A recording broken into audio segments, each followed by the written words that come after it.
Pessoal, estamos avançando bastante aqui no Sermão do Monte.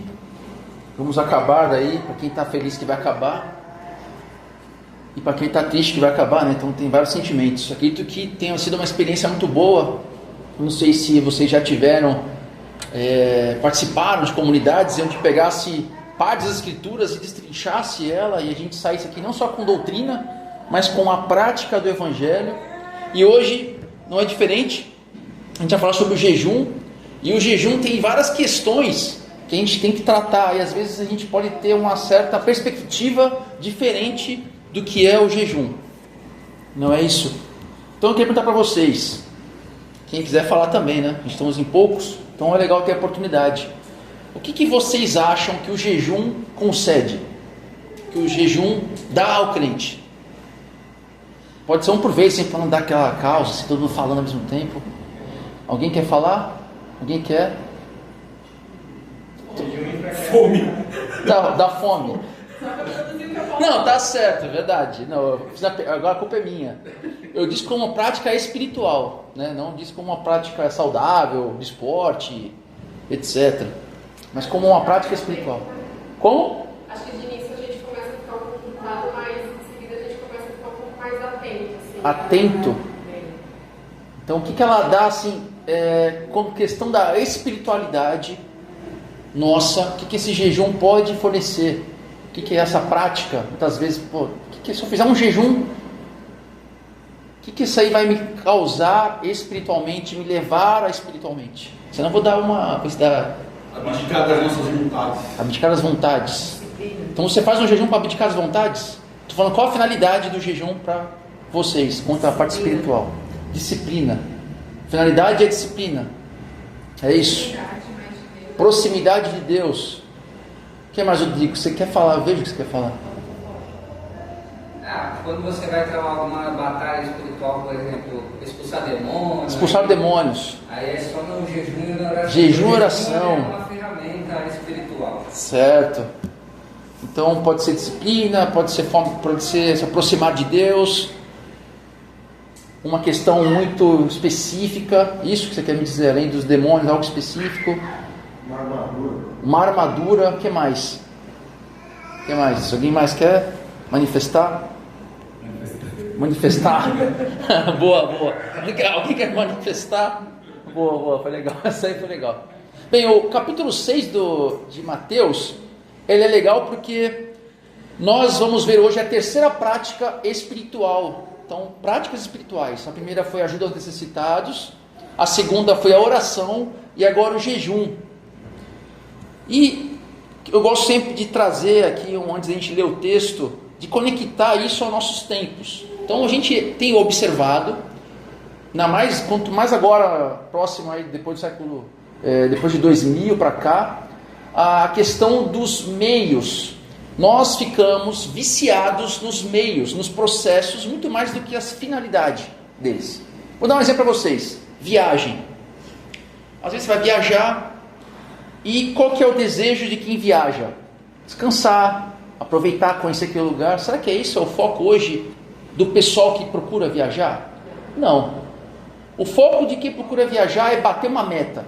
Então, eu trabalhava com uma pessoa que fazia viagens de 10 dias, só que essa pessoa ela queria conhecer o maior número de pontos turísticos possíveis em 10 dias. Então, se pudesse conhecer várias cidades, vários pontos turísticos, isso que importava. Então, queria bater meta. Então, não era aproveitar, era bater meta. E essa meta com qual objetivo? Postar, que estava lá. E aí, como é que sai essa postagem? Às vezes a pessoa posta lá em pose de meditação. Ela sobe um morro, um monte, uma montanha, e ela coloca uma foto assim, com a mão assim, ou numa pose de yoga, ou olho fechado, aí põe uma legenda muito bonita, ou um texto bíblico, ou algum pensador. E aí quem está assistindo aquilo, quem está vendo aquilo, fala, nossa, que legal, nossa, que viagem incrível. E aí a pessoa que está vendo aquilo, ela fala assim, nossa, que legal, parabéns, curte, comenta, nossa, que lindo, que maravilha, você está linda, ou você está lindo, né? E eu costumo escrever, quando alguém escreve que você está linda, eu falo, eu sei, né? Quem já fez isso em postagem minha, eu já escrevi, eu sei. Eu falei, você está lindo. Ah, porra, caramba, cara. Faça isso, viu? Eu vou escrever isso também. Aí, qual que é a realidade? A realidade não é essa. A pessoa fez lá essa pose e já foi embora. A gente gosta muito, eu e a Paula, quando a gente vai viajar, a gente gosta de observar as pessoas. Então, uma vez eu estava na Chapada dos Veadeiros, e aí estava numa cachoeira assim, sentado bem na base, onde ninguém ia, e a gente conseguia ver o topo, assim, onde era para ficar legal as fotos. Então a gente via as pessoas chegando ali para tirar aquelas fotos. Cara, a gente viu ali dezenas de pessoas que ou nem sequer entraram na água, ou nem sequer olharam em volta para ver até onde a gente estava. Então as pessoas não viam nem que existiam pessoas ali embaixo, que no caso só tinha eu e a Paula. A gente fala assim, caramba, aí fazendo pose, fazendo várias coisas ali, só para bater essa meta. Então nós ficamos o quê? Viciados no processo, e não na finalidade. Então o fim que era viajar, descansar e aproveitar, na verdade, é performance. Você quer lá bater uma meta, atingir um objetivo, e às vezes isso cansa muito mais do que nem ir. Então a pessoa fala que tem que tirar as férias das férias, porque as férias cansaram muito, não aproveitou nada. Então é isso que a gente tem observado. Outra coisa também que eu observo muito, esse mesmo vício do meio, do processo, que é o esporte. O esporte, qual que é o objetivo do esporte? Principal é saúde. Às vezes o cara está lá obeso, vai no exame de sangue lá, nossa, você está tudo zoado, hein, meu? Melhor você fazer um esporte, sedentário, né? Então a pessoa vai para o esporte. Só que não é isso objetivamente, às vezes. Às vezes eu vou tirar um estresse do trabalho, um hobby. Não, hoje o esporte é performance. A maioria das pessoas, 99% das pessoas são amadoras. Só que às vezes elas querem se comportar como profissionais. Então não importa se você está correndo. O importante é qual é o seu pace. Para quem sabe o que é pace, é a média por quilômetro. Qual que é o seu pace, Rodrigo? Você está fazendo quanto por pace? Para 10. A pessoa não pergunta se você está treinando. Ah, pô, legal, saúde. Está fazendo quanto, hein? 6. Nossa, 6? Então a pessoa reclama, né? Nossa, 6. Nossa, hein, meu? Então é performance. Você está correndo quanto? Qual é a tua performance? Qual é o seu tempo? Qual é o seu equipamento? Então quando você vai postar, o que você quer postar? Que você está correndo rápido, correndo muito e com equipamento bom. Então assim, aí tem o tênis baixa pace, o óculos baixa pace, o relógio baixa pace. Sendo que há 20 anos atrás as pessoas corriam com o Quixote, o relógio da Cássio, e se tinha relógio, né? Qualquer camiseta, qualquer short, e acabou, sai correndo. Mas virou performance. As pessoas viciaram no processo. E a gente não vê só isso na questão de esporte, na questão de viagem. A gente é bombardeado o tempo inteiro a nos viciarmos no processo. Eu estou lendo um livro sobre hábitos atômicos, que é mais ou menos uma continuação, só que de outro autor, de Poder do Hábito. Recomendo a leitura desse tipo de livro, que é muito interessante, que tem a base científica. O cérebro, 80% do cérebro ele é formado sobre processos onde a expectativa de algo bom já te solta a dopamina. E essa dopamina vai te viciar e vai ter um ciclo do hábito ou do vício. Então, a mídia, tudo, nada é isento, pensa nisso. Nada é de bobeira. Ela pensa em te viciar. Esse vício bom e um vício ruim. E aí, lendo esse livro, eu vi que 20% só desse ciclo de prazer é na finalidade. A maioria do ciclo é no processo, onde a expectativa de algo me faz já ficar satisfeito. Então a gente vê muitas pessoas agora viciadas no processo, e a gente vê pessoas hoje incentivando e sustentando o coach. O processo, o coach é muito esperto, porque ele ganha dinheiro não na finalidade, ele ganha dinheiro no processo. Então ele te enche de curso, enche de palestra, enche de itens para que você adquira, para que você chegue no fim. Como ser rico? Aí você tem que ouvir os podcasts, participar dos encontros, ler livros, para você chegar a que nem aquele cara que está falando está hoje. Mas ele está lá hoje porque ele está te levando a isso. Você está sustentando ele para isso. E você fica naquela gana do processo. Caramba, eu estou conseguindo. Nossa, isso gera um ciclo e ele está ganhando dinheiro com isso. É um meio. Aí você pode estar perguntando, mas o que isso tem a ver com jejum? Né? Porque eu estou falando de jejum, já falei de viagem, já falei de hobby, de correr, estou falando de coach, estou falando de dopamina, de hábito, mas o que tem a ver com o jejum?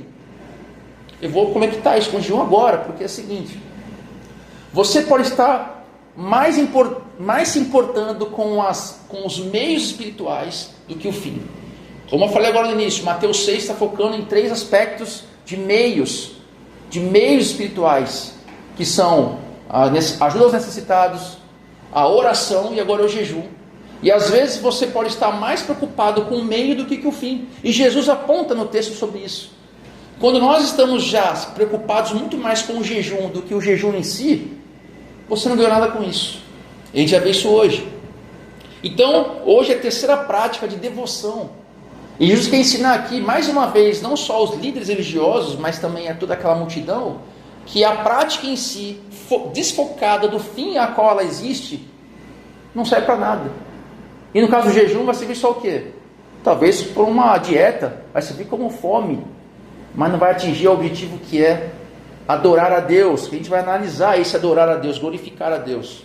Então nós vemos nessa cultura onde somos focados nos meios, mas nós não entendemos os fins, as quais ele existe. E aqui a gente vai ler esse texto, Mateus 6, 16 a 18.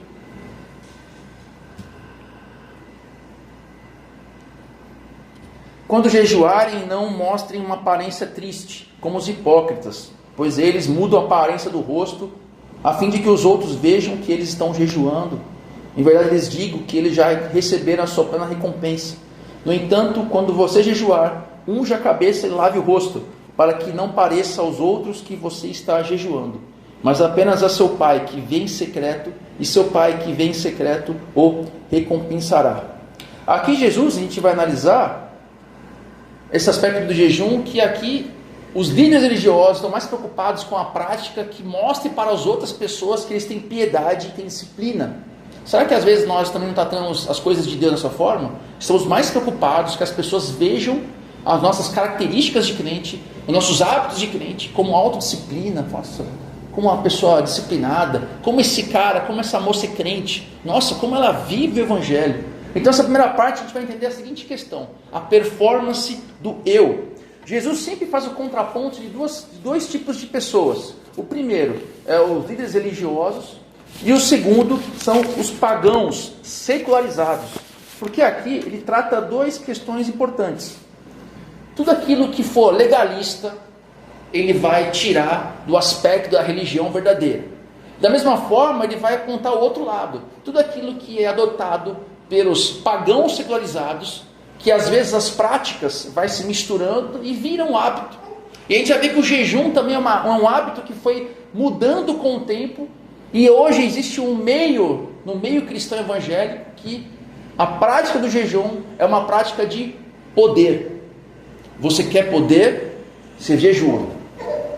Eu preciso de poder, eu preciso conquistar algo que normalmente falando eu não consigo. Então existe essa prática, que eu vou jejuar para que essa membrana do que é vida real, da vida espiritual, fique mais fina e eu me aproxime mais de Deus.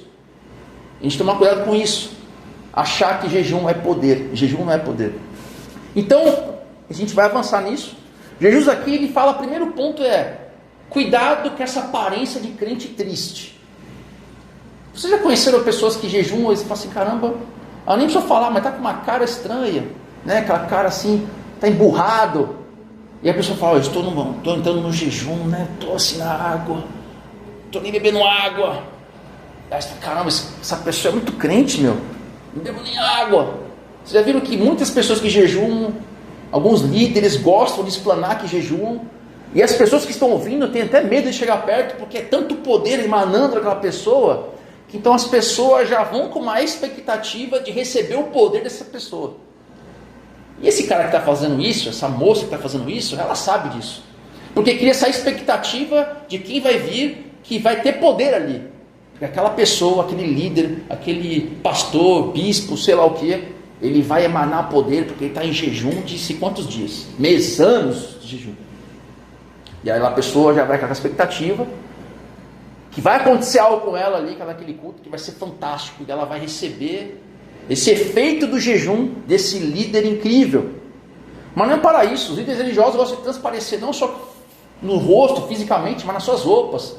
Pano de saco, cinzas, Hábito típico dos religiosos quando estavam passando por um momento de dificuldade, de luta, de arrependimento. Eles jogavam isso em si. A gente vê no Antigo Testamento vários textos onde pano de saco, cinzas, eram características de sofrimento e arrependimento por um momento, no coletivo da nação ou como o indivíduo estava passando. Mas eles queriam transparecer isso não porque estavam sentindo isso, mas queriam que as pessoas vissem e achassem que eles estavam vivendo aquilo. Ou seja, eles colocaram na prática o objetivo em si mesmo, desconectando da finalidade real do jejum que deveria ser. Mas por que os líderes religiosos faziam isso? Por que eles faziam isso? Qual que era o fim? O fim era que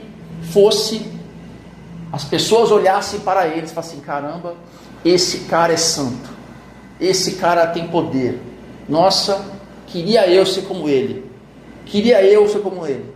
Ele queria que as pessoas aprovassem o esforço deles.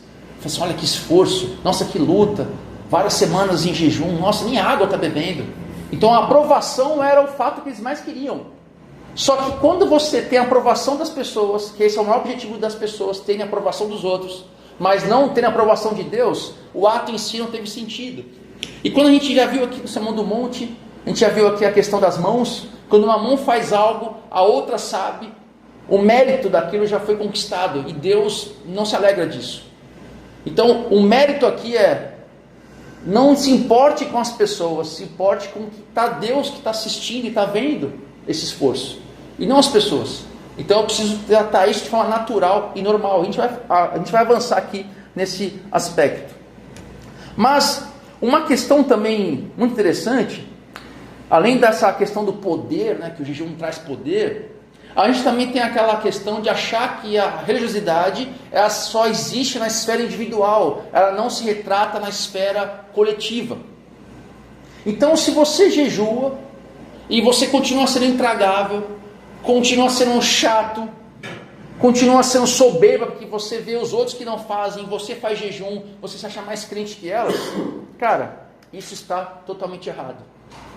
Esse jejum só virou uma fome, só virou falta de comida, só virou para conquistar alguma coisa, perder peso, mas não levou nada para o aspecto espiritual.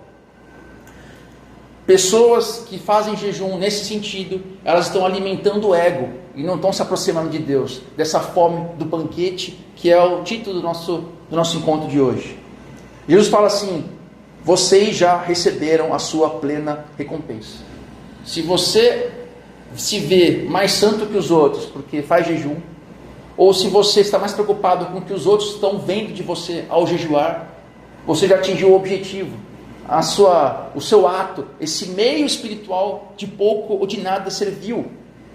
É uma falsa espiritualidade, porque o fim não foi mais importante, e sim o meio ao qual você usou o jejum.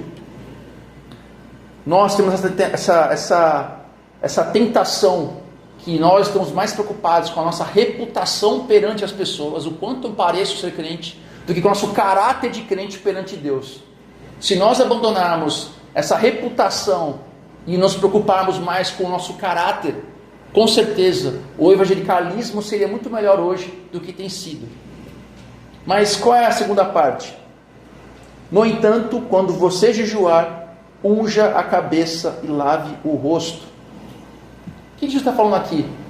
Seja natural. Ungir a cabeça e lavar o rosto, naquela época, era a naturalidade. É como se fosse tomar um banho aqui, né, Renato? É coisa natural, é uma coisa que faz parte da nossa vida, é a naturalidade. Se nós nos encenarmos crentes, cara, vocês já viram isso em todo lugar, já viram aqui. Se você quer aparentar aquilo que não é em outro lugar, é uma encenação e é hipocrisia. Duvidem de líderes religiosos que ficam se autoproclamando santos. Estou em jejum, ou estou fazendo isso, estou fazendo aquilo. E coloca isso para que você tenha na sua subconsciência que ele é muito mais crente que você. E que você deve agora favores a ele.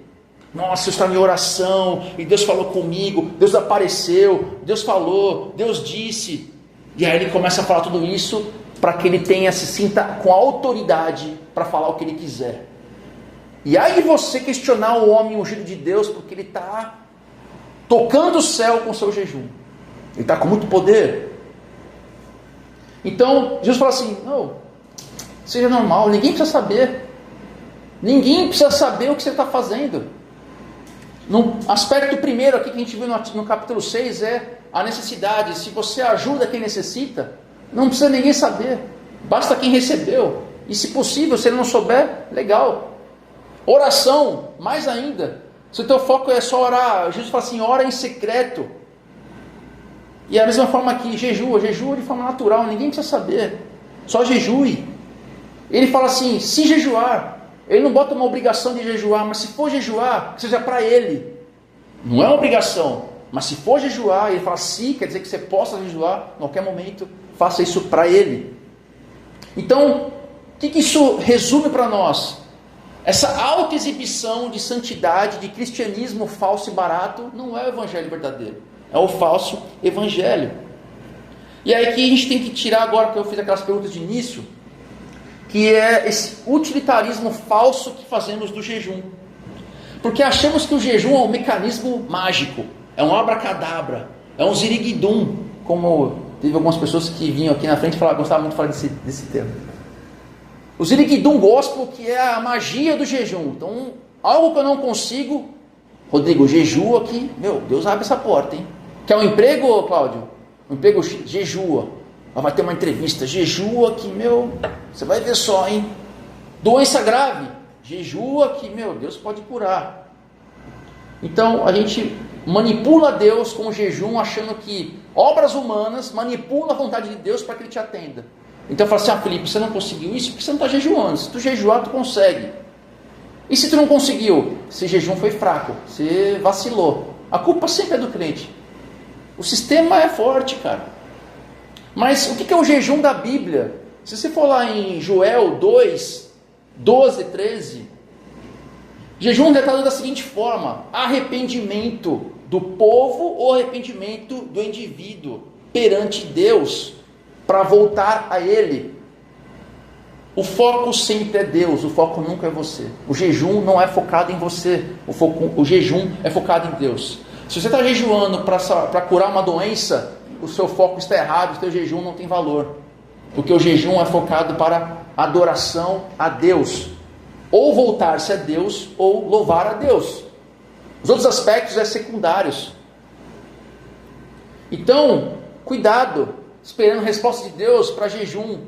Porque se Ele não te ouvir nesse aspecto, que a vontade dEle é soberana, será que a tua fé vai vacilar porque esse jejum não foi ouvido? Ou você vai se autoculpar porque alguma coisa você fez de errado, algum pecado você não está resolvido porque Deus não viu o seu jejum. Então a culpa sempre é do crente. Então o jejum é uma confissão de dependência.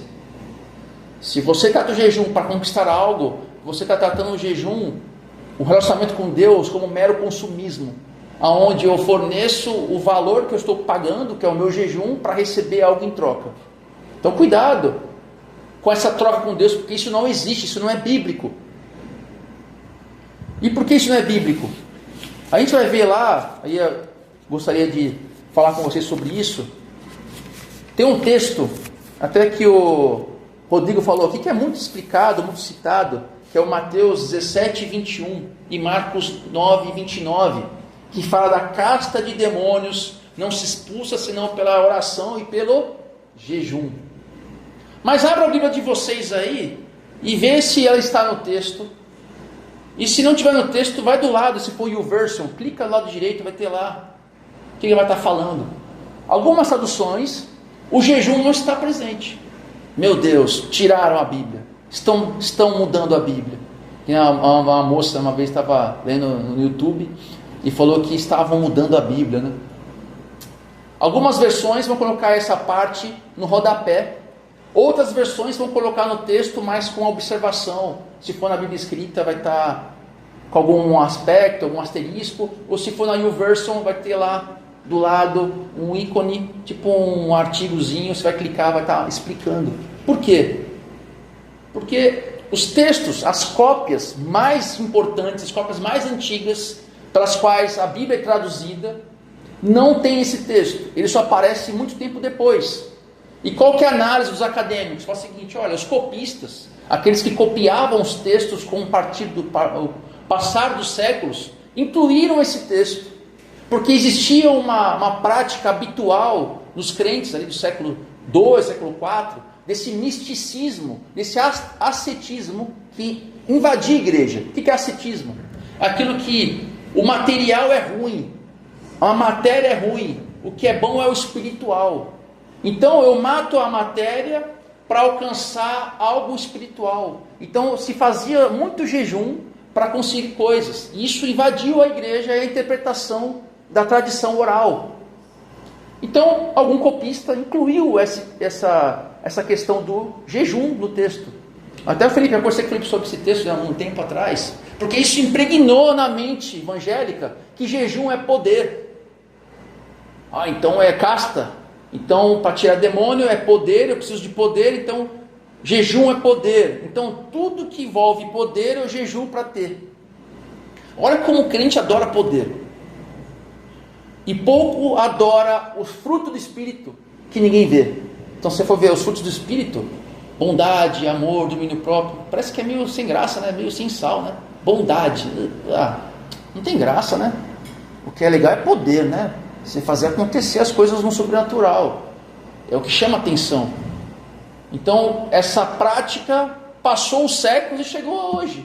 Então hoje colocamos jejum como busca de poder. E nos esquecemos que jejum é fome de Deus. Eu controlar a minha fome, quando a fome bate, eu me alimento da palavra de Deus, me alimento da oração. E não é para conseguir poder. Então isso invadiu a história da igreja, onde o ser humano, o crente, ele coloca obras pessoais junto à oração para conseguir algo. Porque se você acredita que o jejum conquista alguma coisa, você acredita que a sua fé está baseada em obras. E nada que você possa fazer muda uma vírgula do que Deus quer fazer. Então por que eu oro? Então para que eu jejuo? Para gerar relacionamento, para gerar aproximação, para amar a Deus. É esse o relacionamento que você tem que ter com Deus. O jejum é uma prática de se aproximar de Deus. Não é poder, não é ferramenta mágica, não é abracadabra. Então o jejum serve para alinhar o coração do crente, para se aproximar de Deus. E aí sim, ele te dá autoridade. Porque ao aproximar-se de Deus, você tem autoridade por Ele. Uma autoridade para exercer poder sobre as pessoas. É uma autoridade na normalidade, no dia a dia, no comum, onde ninguém precisa saber. Eu me perdi aqui nas folhas aqui. Quanta folha? Vai demorar 3 dias para acabar aqui. Então vamos prosseguir aqui. Então, utilitarismo. Essa barganha. Cara, esqueçam isso. O jejum é confissão de dependência. É falar assim, olha, se o alimento me mata, se eu não comer e não beber por X dias, eu morro. Então Deus, eu estou vazio de comida, mas precisando da verdadeira comida espiritual. E isso vai gerar aproximação de vocês. Eu vi uma reportagem essa semana que gerou um mal-estar com um dos líderes de uma igreja que coordena o Descende, aquele movimento dos estádios, sabe? E ele escreveu a seguinte notícia, que ele foi para o Salvador e ele se sentiu oprimido em Salvador. Porque quando ele jejua, olha só, ele falando, não foi os outros, ele fica muito próximo de Deus, ele fica muito sensível a Deus e qualquer coisa ele percebe. Olha só que loucura. E aí quando ele vai para Salvador, ele se sente oprimido. Porque Salvador é lugar de demônios, né? Espíritos. Será que isso não é uma concepção pessoal dele e ele coloca isso para Deus? Porque se você analisar as estatísticas, e eu vi uma crítica a isso depois, a maior quantidade de pessoas de religiões afro não é lá na Bahia, é em São Paulo e no sul do Brasil. Se você vê lá Umbanda, Candomblé, não é lá. O maior índice é aqui. Será que ele também se sente sensível quando está em São Paulo, quando está no Rio Grande do Sul, Santa Catarina? Ou ele está mais ao olhar ali a mescla da cultura com a religiosidade, ele olha aquilo com preconceito e fala, isso aí não é de Deus. A batida, o estilo das pessoas se vestirem, né? A mulher vendendo acarajé e outras coisas ali, e ele coloca isso como esfera espiritual, porque ele está tão santo Ele está quase no céu, porque ele está jejuando há sei quantos dias, e ele sente mais sensibilidade. E aí ele pode falar o que ele quiser. Olha só o absurdo que é. Então esse fim do utilitarismo. E aí a gente coloca, qual que é o objetivo? A gente coloca a nossa carne humana no devido lugar. Não que a carne é ruim, mas eu me separo para que eu me alimente de Deus. Então eu coloco a minha necessidade física sobre a ótica da necessidade espiritual. Ou seja, quando o meu corpo grita para o alimento, eu me alimento de Deus. A minha alma clama por Deus. Henry Nouwen, que eu gosto muito e eu recomendo os livros do Henry Nouwen, ele diz assim, que o jejum cria espaço vazio para Deus preencher. É trocar o banquete do mundo pela fome de Deus. E Jesus disse isso aonde? Na tentação do deserto. Capítulo 4, Mateus 4:4. Nem só de pão viverá o homem, mas de toda palavra que procede da boca de Deus. Quando Jesus estava lá sendo tentado, ele usou o poder da palavra. A palavra de Deus tem poder, não a palavra humana tem poder. Então esse jejum, ele reorganiza os nossos amores, as nossas afeições, e nos coloca no devido lugar sobre o que realmente nos sustenta. Porque há uma dificuldade muito grande em nós nos aproximarmos de Deus, porque a segurança que nós temos hoje, financeira, a segurança que a gente tem hoje na questão da nossa fé, a gente não é perseguido diretamente, talvez indiretamente, isso nos coloca numa situação de conforto no nosso relacionamento espiritual. E qual a oportunidade que nós temos de nos colocar em uma situação de aflição perante Deus? É através do jejum. E aí vem uma parte final, que é essa aqui. Para que não pareça aos outros que você está jejuando, mas apenas a seu Pai que vem em secreto. E seu Pai que vem em secreto o recompensará. Que recompensa é essa? Bens materiais? Uma cura de uma doença? Saúde plena? Qual que é o principal prêmio do jejum? É presença de Deus. Ah, que chato. Ah, é isso que eu vou... Então não jejuo mais. Para quem jejua, né? Não, é presença de Deus. Só que algo importante que o jejum tem, como as outras práticas têm, ela não é só individual, ela precisa transbordar. Porque há 200 anos atrás, o não crente e o crente viviam numa mesma sociedade que vivia pelos costumes cristãos. Então, se você é crente e o vizinho não era, os dois tinham as mesmas ideias sobre a vida, porque ele estava imerso numa sociedade cristã. Hoje está assim? Não. Hoje dizem que estamos numa sociedade pós-cristã. As pessoas não conseguem mais enxergar o Evangelho. As pessoas veem com maus olhos o Evangelho. A gente viu agora a atriz da Globo lá falando que mal dos evangélicos lá, né? Esqueci o nome dela, da atriz Ana Piovani. Ela falou um absurdo. Então isso faz o que? Com que o crente cada vez mais fica acolhido, porque ele não sabe colocar a fé dele. Como é que a fé dele no trabalho funciona? Como é que a fé dele funciona no relacionamento com o vizinho, com os amigos? Ele não consegue entender. Então ele se isola para viver o Evangelho numa ilha onde só tem crente. Então isso não é Evangelho. Então por isso que eu gosto de trazer até o jejum, que é uma prática que aparentemente é individual para o coletivo. A gente tem que transbordar para fazer Deus visível.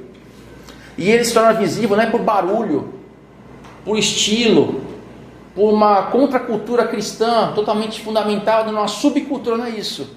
Através de uma vida de paz. Então, se o jejum me transforma numa pessoa horrível, tem aquele comercial do Snickers antigo, lembra? O Snickers, que os amigos estavam lá e aí era Beth Faria, uma dos amigos.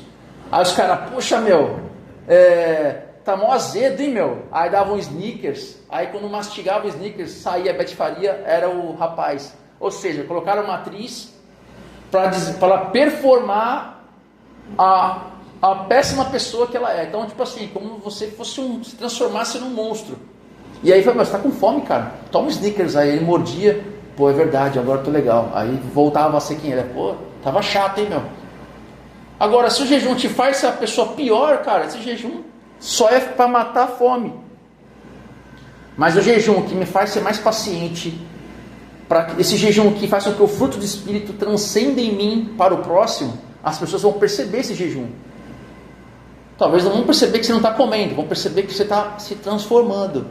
Aí ela fala, caramba, esse cara realmente é um cristão que eu valorizo. Quem sabe esse valorizo passe para uma fé no coração dela. Ou seja, a nossa fé tem que ser pública. Até o nosso jejum tem que estar focado ao próximo. E qual é o jejum que Deus escolhe? Qual que é o jejum que Deus requer? A espiritualidade cristã não pode ser isolada. Eu estou insistindo nesse ponto. Porque em Isaías 58, no versículo 6 e 7, Deus fala qual que é o jejum que Ele requer. E qual é o jejum que Ele requer? Soltar injustiças, repartir o pão, acolher o necessitado. Se você jejua e essa prática não leva a estas coisas, esse jejum não está servindo para nada. O jejum produz solidariedade. A minha provisão, a minha falta de provisão, a minha privação tem que levar à provisão. Olha que louco. A minha privação tem que prover para o próximo. Então o jejum não termina em Deus. Jejum me leva aos próximos, me leva ao outro. E esse relacionamento com o outro vai fazer com que Deus seja real para as pessoas. E qual é a aplicação para a gente encerrar aqui? Avalie a sua finalidade. Pergunte-se hoje, por que eu quero jejuar? Será que é para você se sentir mais santo? Será que é para você ter poder? Eu quero poder, quero falar em línguas, eu quero expulsar demônios, eu quero curas, eu quero milagres. Pare agora, ou nem comece, se você nunca fez. O jejum ele tem que servir para matar o seu orgulho e assim se alimentar com a fome do banquete de Deus. Cultive a fome de Deus no secreto. Não comece com 40 dias no deserto. Cuidado com o jejum assim, master. Começa pequeno. Então, abstenha-se de refeição, ou então desliga a televisão, afaste das redes sociais por um período, faça um momento de silêncio. Só que isso não é focado em detox ou uma dieta, não é isso. É você separar aquele momento, aí voltando para a dopamina, você chega em casa, a expectativa de sentar no sofá e ligar a televisão, você já no caminho de casa fala assim, nossa, não vejo a hora. Não é isso quando você quer mudar um hábito? Se você vai para a academia e não quer ir para casa, você nem vai para casa, porque se você vai para casa, você já tem aquela sensação de sentar no sofá, quando dá o play na TV, você, que legal, já solta a dopamina. Não, fala assim, para evitar isso, eu vou fazer o seguinte, já vou para a academia direto, já treino, e aí vou para casa. Então, se você tiver um ciclo de vício ou de um hábito, e você quer inserir um hábito de Deus, quem sabe é a hora agora de você substituir aquele start de dopamina, aquela expectativa do hábito, por algo de Deus, por alguma coisa, por uma prática espiritual. Então, comece pequeno. Quem sabe, substitui esse momento de prazer que você já tem de TV, ou qualquer outra coisa que está te levando muito tempo, e você depois fala assim, caramba, não tenho tempo para ler a Bíblia, não tenho tempo para orar. Substitui o hábito por esse hábito saudável. E aí sim, comece pequeno. Cultive a fome de Deus, que esse é o maior objetivo. Não somente comida, mas qualquer coisa que pode ser substituída para que você se relacione mais com Deus. Porque tem pessoas que têm problema de saúde, não pode jejuar. Tem pessoas que têm outros hábitos, que se jejuar pode prejudicar outras questões internas. Então, comece pequeno. Conecte o jejum com a justiça prática. Então, não jejue somente para crescer espiritualmente, de forma isolada, de forma individualista. Então, conecte sempre o jejum com uma ação concreta. Então, está jejuando, aproveita esse momento para ajudar alguém, para se reconciliar com alguém, para servir intencionalmente. Porque se o jejum não tocar ninguém, provavelmente não alcançou Deus. E o último é, descanse ao olhar do Pai. Descanse ao olhar do Pai. A verdade bíblica é saber que somente Deus está vendo. Você não precisa provar para ninguém que você é crente. Não precisa provar para ninguém, porque Jesus já conquistou a sua vitória. Você não tem que conquistar nada. Você não precisa mais nada para ser aceito. Você já é aceito pelo Pai. Então que esse jejum não seja um fim em si mesmo, mas somente um caminho, uma jornada de relacionar com Deus. Então que Ele nos esvazie de nós mesmos e nos preencha de Deus. Porque essas práticas espirituais que nós vimos, todas elas, e hoje acabamos com a terceira, ela não serve para nós crescermos somente espiritualmente, não é isso. Para que nós aumentemos o nosso relacionamento com o Pai, e assim nós, como comunidade, como reino, mostre que esse reino realmente é o melhor reino, é o reino da verdade, é o reino de Jesus Cristo. E é assim de poder transbordar ao mundo e, quem sabe, transformar pessoas pelo Evangelho. Amém? Amém. Que Deus nos abençoe. Vamos orar.